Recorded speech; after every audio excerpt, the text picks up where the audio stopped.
Welcome back to Train Revival. Today we got a 665 Baby Hudson, and just like the recent posts, it is absolutely gorgeous. And she doesn't run, but she is darn close. I mean, really close. Editor Nate, play the clip right now. Here's the 665 down on the layout.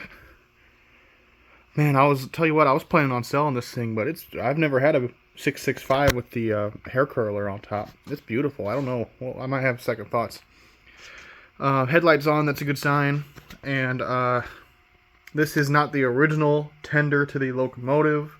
I already had the I didn't get the loco with a tender, but this is the correct tender, and I've already been through it, and it's missing its locomotive, so it's correct for the engine, I believe. So here we go. So the whistle should work good because I went through it. Oh, dude. I think the whistle might need some help. It's okay, I'll do that, but let's flip the E-unit lever and see what the locomotive gives us.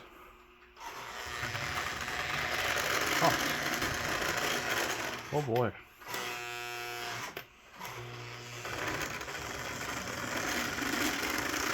Oh, he's trying.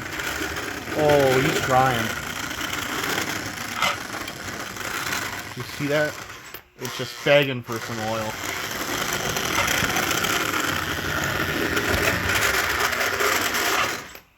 And the whistle's trying to pronounce himself. He's trying his best, but it's just screaming for oil. You can hear it. Alright, let's get it up on the bench, and it should be an easy one. I didn't see any smoke. But we'll cross that bridge when we get there. Let's take it upstairs and work on it. So as you can see, it's just acting like it's just starved for oil, but otherwise it seems like it's gonna run. Snappy E-unit. So seen a couple miles on the pickup roller. You see the indent there? That either indicates lots and lots of miles or a Super O track, which Super O track would be fitting for the time period 50s when the 665 came out. Okay. So I'm expecting this to be a pretty easy fix. Just open it up, clean, lubricate, put it back together.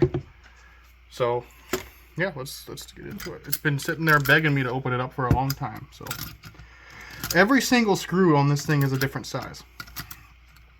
So maybe I could do something about that too while I'm in here. I don't know. But okay, now how do you take apart a Baby Hudson? I've only worked on one Baby Hudson. It's my 2055, and that one was a trouble. It was trouble. E-units. The Baby Hudsons have finicky E-units. So this one seems fine. So I'm not going to open it or mess with it. You see, there's two different size screws I just pulled out. Here's a really small one. Really small. I think that's a tender body screw. Yeah, if I have the parts, I'll do something about that. So somebody's been rooting around in here. And that's another plastic screw. These are 4 different screws that came out of this thing. So, okay. Whatever. Let's see here. Are you gonna drop? Okay, you're gonna drop like that. Oh yeah, I remember this. The Baby Hudsons, they just kind of fall apart. It's really, really nice. The inside of the shell is beautiful. It'll clean up beautifully. It'll clean up. So I might have to keep this one. I don't know. I was planning on selling it, but I don't know. We'll see how this goes. And man, those coils are gorgeous. Looks brand new. At least we have the same screws on the brush plate, and that's kind of important. I see lots of old oil. It's stuck on. That's a good sign. Lots of smoke residue. Might have to dig into that. You can't have a post-war Lionel without some smoke. I didn't even check for loose wheels. Do we have any loose wheels? No. No. No, we're good. That's good. This is gonna be a good runner, I'll tell you. Oh man, listen to that. It's just begging for oil. So let's just get in here and clean it up real quick. here, the rear of the brush plate. I felt like it's never been off before. That's probably our squeak.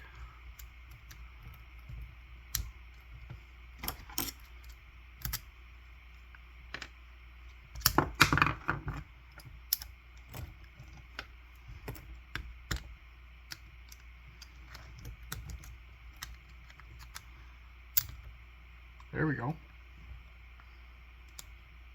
There's some very old, not hard yet, grease in there. That's a great sign. This is not all clapped out. I'm just going to put some oil on this. I've heard rumor from the Warren post-war guy, Warren Muzak, I believe. So apologies, mister, if you're watching this video, but I've heard that he said that these soak up oil. So I'm just going to kind of flood it and let it sit on the side. I mean, what's it going to hurt, right? There's that. Alcohol, not the drinkable kind. Sorry. You probably could use the drinkable kind if it's... Oh my god, look, you can see right where the plate was sitting. Where the dirt is not. You see that? There's like an outline of where there's no dirt. That's funny. Oh yeah, it'll come. This will come around. Look at that, brand new.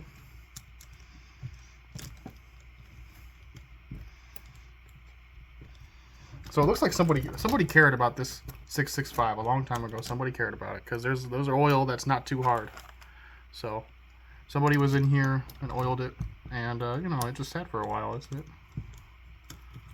it. Nothing wrong with that. That's just what happens when people die or things get forgotten, unfortunately. So maybe this will be a quick video, just like the switcher. If you haven't seen me, if you're interested in watching me clean up a switcher, a 1615 switcher, the link will be in the description, or check my channel. If you're interested in post-war trains, I've been making a series on fixing and repairing them, so please check out my channel if you're into that sort of thing. I mean, you're already watching this one, so might as well go look at the other ones, right? Okay, let's flip it over and check out those brushes. Solder job on this one. This wire has been replaced, or at least covered. I don't know, it's working, so I'm not going to touch it. That wire has been replaced. So yeah, somebody's been in here. And looks like the guy was a big fan of smoke. So that's a good sign for me. It means it'll work. And we got a passenger here. Are you the conductor? He says, what you do? I'm getting you back in the job, buddy. Relax.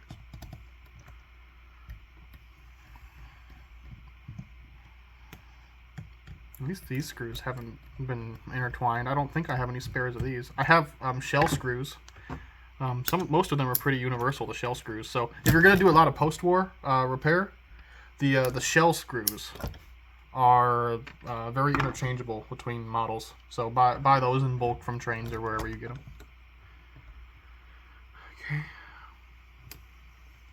Oh man. Oh, we're okay. Can I have that? Oh, did something just snap? Better not have. Give me that brush. Oh, give me that brush right there. Hold on, I gotta get that brush. Filthy brushes. Where'd the other one go? There we go. 2 filthy brushes. This one's seen a lot of miles. They're not too bad to replace, though. I'm not gonna replace them. I do have spares if I needed them, but they look okay. Look at how dirty that armature is right there. You see that? The thing is filthy. So I'll clean that up real quick and we'll put it back together.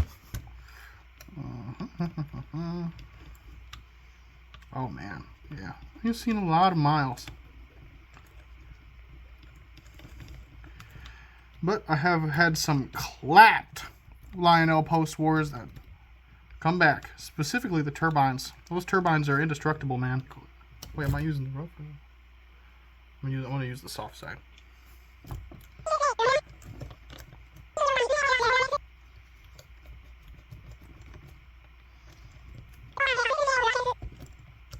Yeah, this one has seen many, many miles, and it has run hot before. Oh, the conductor's back right here. See?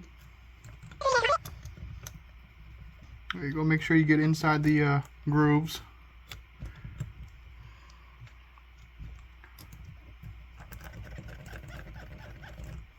There we go. That's a little bit better. So now I'm just going to tear off some of the end of the cotton Q-tip and just a light dip. Oh, we lost a wire. Okay, I'll fix that later. I'm just going to get inside the hole where the brushes were. Be very careful because there's little springs right there and right there. You'll see it if you're working on it. You don't want to break those because then you're cooked. Need a new brush plate, 10 bucks, 20 bucks, whatever. So just go lightly in there. And then go right where the armature, where the shaft sits. Get in there good. These plates are either made of plastic or wood. This one's wood. So be careful with what you're working with because, you know, 100-year-old, not 100-year-old, but 80-year-old plastic is usually pretty brittle. 80-year-old people are brittle too, so be careful with that, whatever you're doing in life.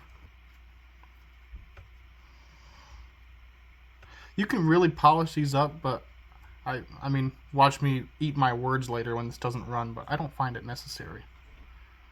Just, I mean, wipe it down and get them cleaner than they started, and then you're usually good. These things are built like tanks. It's not like you're losing horsepower by not getting them spotless or anything, so at least not in my experience. So just wipe them off with some alcohol and a rag,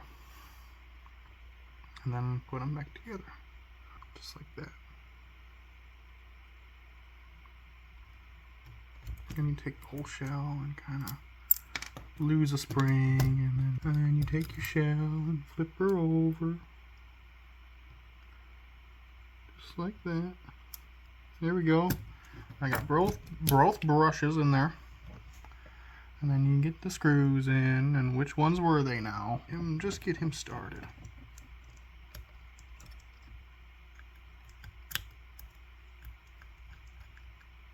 There we go. Now get these firm but not tight because you'll snap that brush plate and then you're done. Then just a tiny bit of oil. Doesn't have to be the fancy oil. Unless you do this a lot, then you'd probably want to buy this Lube stuff. But I mean, just a tiny bit on this shaft poking through right here. I mean, just a little bit right there. See? Okay, now we're done there. So now let's flip. Well, I'm gonna have to solder that right there on the brush plate again. But I'll do that in a minute, off screen. And we take our plate here, and we take our grease. You can use Vaseline for grease. I just lost my Vaseline, so I bought grease. This is a LaBelle 106. If you have plastic gears, you probably don't want to use Vaseline, but I mean, you'll be fine. I've done it. You'll be fine. And you guys, if you guys have seen my channel, you know how I am with oil and grease. I just go crazy. One guy says a little bit less than too much. I say a little bit more than too much, and well, I've ran into issues because of it. Go watch the 671R red brush plate video. So this guy will go right here. Yes, I'm going to put more grease on. I just want this plate on real quick.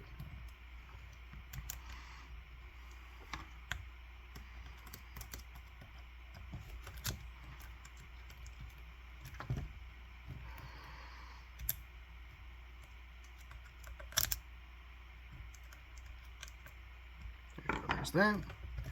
Roll them around. More greasy. Just wherever there's an exposed gear, give it some love.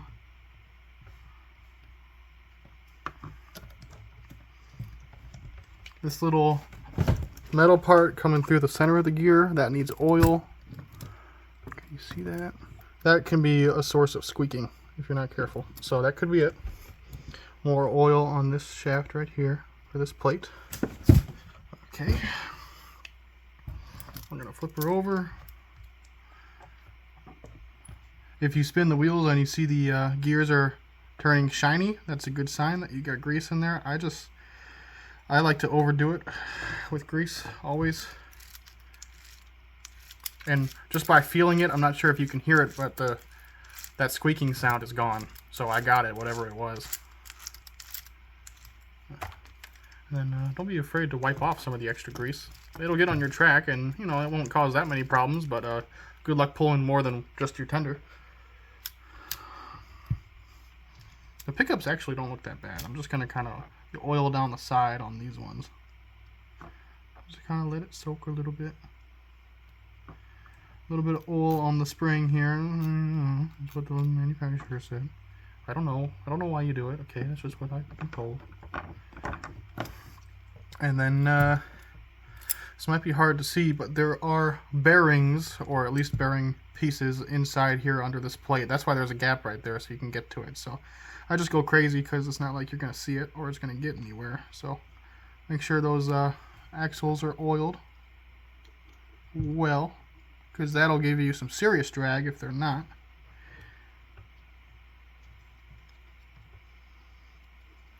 You can get on the outside too, but this oil really flows well, so I don't really need to. But I'm doing it anyway. And oh, we're still a little stiff, but I mean,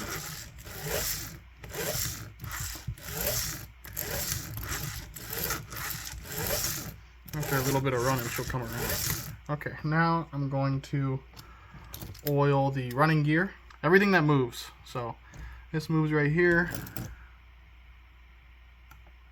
this moves right here, here. Don't forget behind this rod here, along the track here. Yeah, this thing's seen a lot of miles. It's kind of worn out, but it'll work. Here, under here, over here, and maybe in here. Is that screw loose? I think that screw's loose. It was just a little bit loose. I'm gonna go back after I'm done and it runs, you know, and I'm gonna use a wrench and take off all the rods, and I'm gonna clean them up. I use a little bit of alcohol and a Q-tip, and if that's not getting enough, use these. Or if you really want to, you can take them off the workbench and onto a separate area, and you can hit them with the steel wool. Okay, just make sure you get them super clean, wet wipes and stuff before you put them back on the engine, especially with magnet traction. So that's a double no-no. But I'm going to do that off screen because that's really boring to you guys. And I'll do that at the same time I clean up the shell. This will clean up really nicely. Oh. Okay, now I'll do the other side.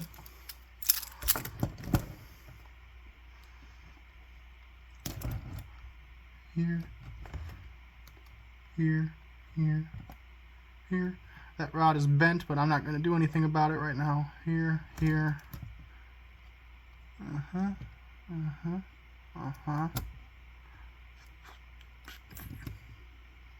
Oh, that guy moves too. Okay, we'll give him a little bit of oil too. Here. Okay, and we'll do the same on the other side because I didn't notice it till just now.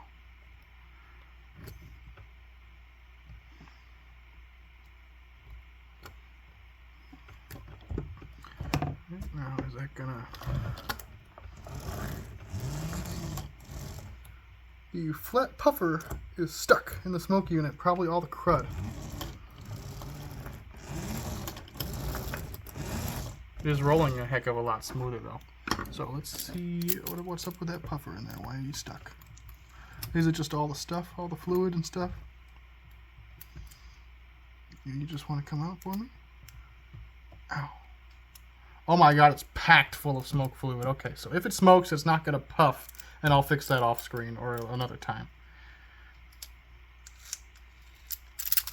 I'm just going to hit the axles with a little bit more because I'm paranoid.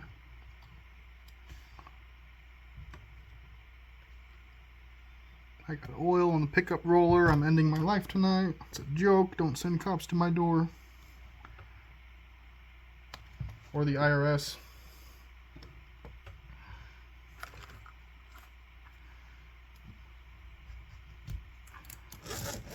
Oh my god, yeah. Okay, that's good. So now don't forget your trucks. Just a little bit of oil on them right there. Kind of push it in right there. Kind of push it in and work it a little bit. Rolling smooth. Okay, same thing over here. Oil, work it. Rolling smooth. Okay. What is that screw doing? What is going on here?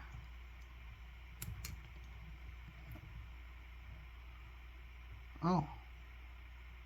Okay. I'm not gonna mess with that because I like my life and I don't want to do that. Rear truck right here. here, and on the other side here, and here. Rolling good, rolling good. And then I will resolder that wire. It just goes right here, and then I'll meet you on the test track downstairs. All right, here it is. Let's give it some power and see what it does. Oh man.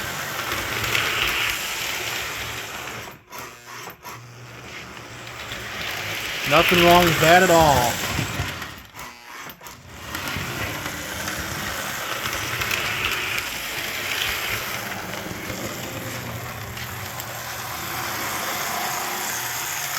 Getting some sparks from the rear pickup. Those could be replaced.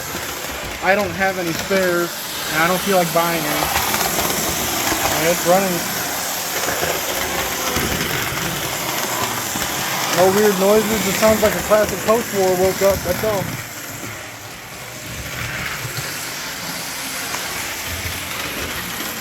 After I get in and oil them, I like to let them run for a little while and work in that oil and get anything loose that was stuck on. So I gotta move that tender. Oh shit.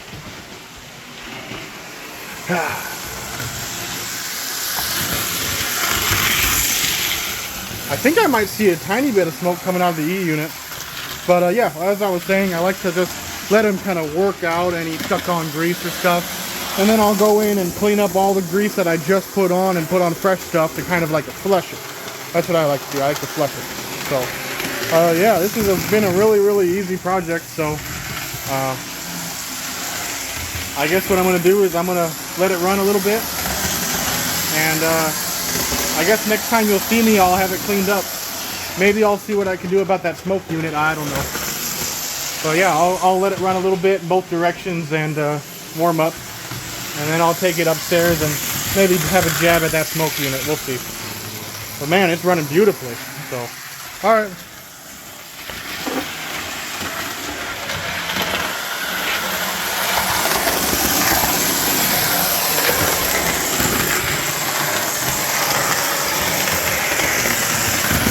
It's been running for a while now. Absolutely zero flaws. The rear truck came off the track while in reverse, but that's because there's no weight on it. It's running flawlessly. I just wanted to point out that it has been running for a while, and I've noticed that it picked up speed a minute ago. I think it's because all that oil is working in to where it's supposed to be and sort of doing that flush I was talking about. And also I'm seeing absolutely zero output, excuse me, from the smoke unit. I put in some more fluid just to see if we had some kind of, because you'd see it, you could blow in it and it'd smoke, but I saw nothing. I'll stop it again and crank up the power just to see for sure. But if it keeps running this good and it cleans up as nice as I think it should, then I'll order it a new heating element and we'll get some real smoke coming out of this thing. Because I mean, look how smoothly it's running. It's very responsive. E unit, haven't had any issues with it.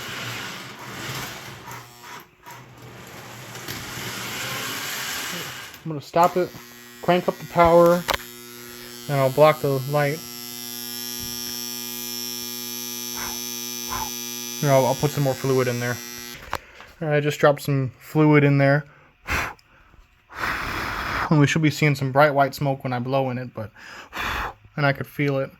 That thing's ice cold, and I got the power cranked, so I think we have a dead heating element because it's wired. It's still wired correctly. And you know, I don't blame it because it is completely clogged with smoked pellet. I mean, yeah, I don't know. Maybe I'll tear into that. I don't know. I'll get the shell cleaned up. I'll clean up everything, re-lubricate it, and then I'll show you all what it looks like when it's all done and polished up. Here's a little update on the smoke unit. I just cracked it open, and this might be the most packed full smoke unit I've ever seen in my life. It just, like, it didn't want to open, and I cracked it. And it's just plumb full. You can see where the coils or whatever were sitting. The moistness is the couple drops of smoke fluid that I put in just to see if it would try, and it did not. So I'm going to go downstairs and apply power right here and on this exposed wire and just see if it's anything at all. If there's any smokage at all. And if there's not, then I'll just leave it alone. And I won't bother with it until I get a new heating element for it. Because that's what makes the liquid and the pellet smoke. So if that's done, we don't have a smoke unit anyway, so what's the point in cleaning it out? So, okay, I'll go mess with that and then I'll give you an update. That is a negative on the smoke unit. It is bum. The heating element is dead, so we're not getting anywhere with that. So I just cleaned up the shell a minute ago. Maybe I'll put some pictures on screen of it outside, but it cleaned up beautifully. I'm going to take it with me today where I'm going, and I think I'll polish it a little bit. And all I do to do that is just a little bit of oil. A little bit of the same oil, and I mean just a tiny bit. Like as little as you can get, okay? Even less than that would be better. And you just kind of rub it in to the surface. And I mean you go as lightly as you possibly can. You can use a toothbrush or, you know what works well? A dried out wet wipe. Those work well if you let them dry out. But oh my god, yeah, I'll do that because it just brings the shine around. I know it's oil and it's not like right, but this is how I do it. And it's cheap, and guess what? You see those little rust spots on the dome right there? Yeah, they won't rust anymore, so this is how I do it. And sometimes I use a toothbrush and massage it in, or I use a dried out wet wipe, and I kind of buff it in. That's what I do. Or a Q-tip works the same way. You can buff in those little crevices. So next time you see it, it'll be pretty much done minus the smoke unit. I'll get on ordering a new heating element for it, because I think it deserves it looking this nice and running this nice, so... Okay, I guess I'll see you when I'm testing it on the track downstairs again, all put together. Here she is all polished up. Turned out excellent. I mean excellent. What do you guys think? Let me know in the comments. Is it too shiny? You let me know. The tender cleaned up. I serviced the tender too. Just a drop of oil, fix the whistle, squeak. Very strong whistler, very strong runner, very smooth runner as you're about to see. So thank you guys so much for watching. And I will leave you with tons of clips of it running around the layout. So thank you guys so much for watching, and I'll see you in the next one.